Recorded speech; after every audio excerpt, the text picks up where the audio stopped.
এইটা নিয়ে আর চর্চা না করি।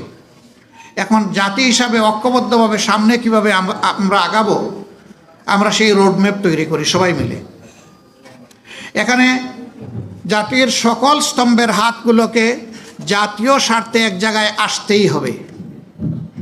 এই জায়গায় কোনো বিভাজন চলবে না। একটা জাতি যখন ঐক্যবদ্ধ থাকে, গোটা বিশ্ব তাদেরকে সম্মান করতে বাধ্য হয়। আর জাতিটা যখন বিভক্ত হয়ে পড়ে, তখন তাদের মাথার উপর সবাই মাতব্বরি করে, এবং এতে ওই জাতির শুধু ক্ষতির পরিমাণ বাড়ে, এ জাতি লাভবান হয় না। আজকে বড় প্রয়োজন আমাদের ঐক্যের। আমরা অতীতে যদি বিভক্ত হয়েই থাকি দল ধর্মের ভিত্তিতে, ট্রাইবস এবং বিভিন্ন কাস্টের ভিত্তিতে, আমি বলবো যে এগুলো আমরা ভুলে যাই। আমরা বলতে চাচ্ছি, আমাদের এই প্রিয় দেশে যারাই জন্মগ্রহণ করবে, তিনি যে ধর্মেরই হন, যে দলই সমর্থন করুন কিংবা নির্দলীয় হন, তিনি এর দেশের একজন গর্বিত মর্যাদাবান নাগরিক, এবং সকল নাগরিককে তার অধিকার সংবিধান এবং রাষ্ট্র যা দিয়েছে, করুণা হিসেবে নয়, তার অধিকার হিসেবে তাকে দিতে হবে। এই অধিকার প্রাপ্তির জন্য যোদ্ধা হচ্ছে রাজনীতিবিদরা, যোদ্ধা হচ্ছে কলম যোদ্ধা এবং বাক যোদ্ধারা। এই আপনারা আর আমরা মিলেই কিন্তু সমাজটাকে আমরা রাইট ডিরেকশনে নিব, এটা আমাদের দায়িত্ব।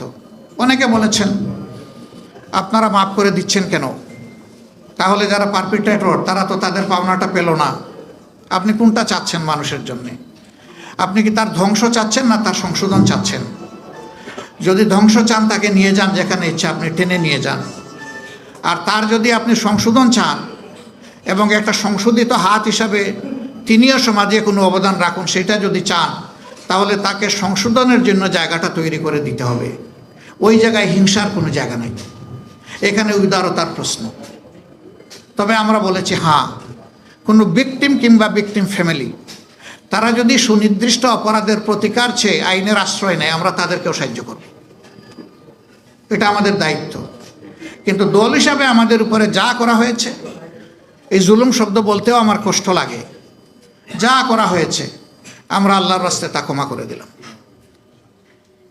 দল হিসাবে আমরা কোনো প্রতিশোধ নেব না। তবে এটা আশা করব, যারাই রাজনীতি করবেন তাদের জন্য আল্লাহ একটা রাজকীয় মন দেন। তারা যেন জটিল এবং সংকীর্ণ মনা না হন, তারা যেন এক ছোখা না হন, তারা যেন তুষামতকারীদের পাল্লায় পড়ে জনগণকে ভুলে না যান, তারা যেন জনগণের খাদেম হন, তারা যেন জনগণের মালিক না হন। জামাতের আমির এবং মহানগরী উত্তরের আমির দুইজনই বৃহত্তর সিলেটের মানুষ। আমার পরিচয় ভাই ভিন্ন। আমাকে লোকেরা জিজ্ঞাসা করে আপনার ঠিকানা কি, আমি বলি সাধারণ পরিবহন সমগ্র বাংলাদেশ। আমি যদি এই সংগঠনের প্রধান হয়ে থাকি, তাইলে আমার নির্দিষ্ট ঠিকানা নাই, আমার সারা বাংলাদেশই আমার ঠিকানা। আমি যদি বাংলাদেশকে সেইভাবে না নেই, তাইলে আমি ইনসাফ করতে পারবো না, আমার দলের উপরে পারবো না, আমি দেশবাসীর উপরেও পারবো না। আমি এই ঠিকানায় থাকতে চাই, এটাই আমার জন্য কমফোর্টেবল।